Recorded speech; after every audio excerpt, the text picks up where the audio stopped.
warahmatullahi wabarakatuh. Perkenalkan, nama saya Jessica Dujayanti, NIM 1262062010008 dari kelas PIA 2A Universitas Islam Negeri Said Ali Rahmatullah. Dengan dosen pembimbing Ibu Nanda Istiqomah, saya akan mengerjakan UAS Dasar-Dasar Pendidikan. Di sini saya akan membawakan materi landasan historis pendidikan. Pendidikan akan terus berjalan dalam kehidupan sejarah manusia, karena manusia dijuluki sebagai animal educandum dan animal educandus, yaitu sebagai makhluk yang dididik dan mendidik. Sejarah juga memberikan suatu landasan atau titik tolak terjadinya berbagai peristiwa yang saling berhubungan satu sama lain. Oleh sebab itu, sejarah memberikan landasan bagi kaum pelajar atau praktisi kehidupan untuk mengamati dan mengubah dunia baik di masa sekarang ataupun masa yang akan datang. Sejarah pendidikan dunia. Yang pertama yaitu zaman realisme. Paham ini berkembang sejak tahun 1600 Masehi melalui dua tokoh yaitu Francis Bacon dan Johann Amos Cornelius. Realisme ini berfokus pada tujuan pendidik untuk membina kemampuan manusia melakukan interaksi dan konstruktif. Yang kedua, zaman rasionalisme. Suatu paham atau filsafat yang muncul pada abad modern. Rasionalisme ini berasal dari kata ratio yang berarti akal budi manusia. Rasionalisme ini mengajarkan bahwa sumber pengetahuan manusia. Zaman rasionalisme ini berlangsung pada pertengahan abad ke-7 sampai abad ke-8. Paham ini diawali oleh seorang ilmuwan Prancis yaitu Rene Descartes. Ketiga, zaman naturalisme. Aliran ini muncul pada abad ke-18. Dalam aliran ini ada 3 azas, yaitu yang pertama azas pertumbuhan. Pengajar harus memberikan kesempatan untuk anak bertumbuh secara wajar sesuai dengan kebutuhannya. Yang kedua, asas aktivitas, bahwa dengan bekerja anak-anak menjadi aktif dan akan memberikan pengalaman di kemudian hari dan menjadi pengalaman bagi mereka. Yang ketiga, asas individualitas. Dengan cara ini, pendidik akan menyiapkan sesuai dengan individu masing-masing anak sehingga mereka berkembang sesuai dengan usianya. Yang keempat, zaman developmentalisme. Developmentalisme ini mulai berkembang pada abad ke-19. Tokoh-tokoh aliran ini adalah Pestalozzi, Johann Friedrich Wilhelm, dan Stanley.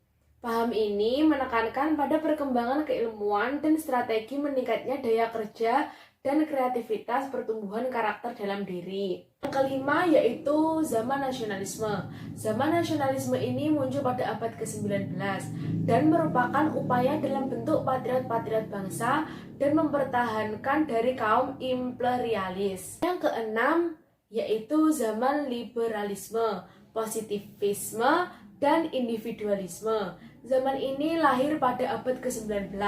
Paham liberalisme berpendapat bahwa para pendidik adalah alat untuk memperkuat kedudukan pemerintah yang pernah dipelopori dalam bidang ekonomi oleh Adam Smith. Yang ketujuh yaitu zaman sosialisme. Zaman sosialisme ini muncul pada abad ke-20 sebagai reaksi atas dampak aliran liberalisme, positivisme, dan individualisme. Sejarah pendidikan di Indonesia.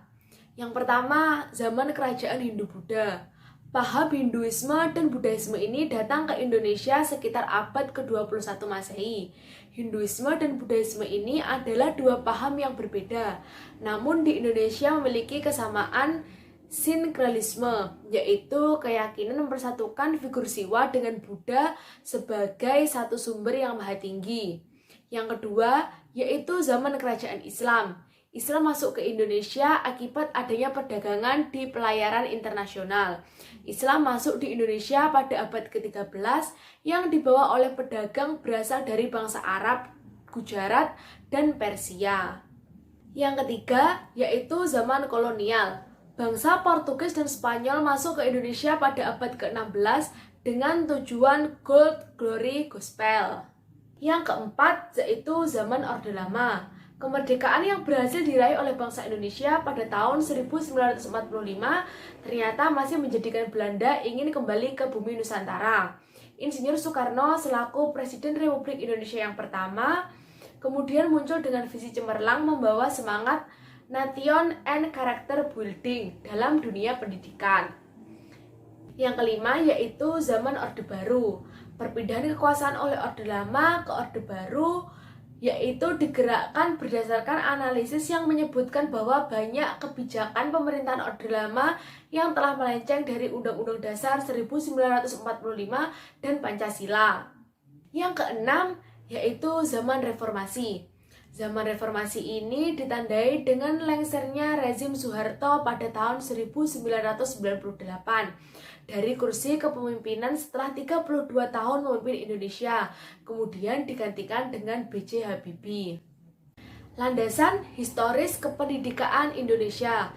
Landasan historis pendidikan Indonesia ini adalah pendidikan nasional Indonesia tidak terlepas dari sejarah bangsa Indonesia itu sendiri.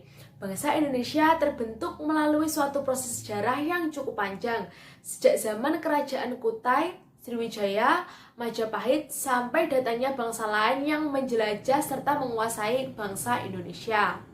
Implikasi sejarah terhadap konsep pendidikan nasional Indonesia. Pada dasarnya, landasan pendidikan di Indonesia tidak lepas dari sejarah dari bangsa Indonesia itu sendiri yang dijajah oleh kaum penjajah pada masa lampau. Kita juga dapat mengetahui bagaimana perkembangan pendidikan di Indonesia pada saat perintis kemerdekaan Indonesia, mulai dari pendirian INS, Indonesia Netherlands School, Taman Siswa Ki Hajar Dewantara, dan organisasi Islam pada tahun 1912 yang akhirnya menjadi pendidikan agama Islam. Pembahasan tentang landasan sejarah di atas memberikan implikasi dan konsep-konsep pendidikan. Yang pertama yaitu tujuan pendidikan. Tujuan pendidikan juga diarahkan untuk mengembangkan aspek keagamaan, kemanusiaan, serta kemandirian peserta didik. Yang kedua yaitu proses pendidikan. Proses pendidikan terutama proses belajar mengajar dan materi pembelajaran harus disesuaikan dengan tingkat perkembangan para peserta didik. Yang ketiga yaitu kebudayaan nasional. Pendidik harus menerapkan kebudayaan nasional dalam setiap pembelajarannya.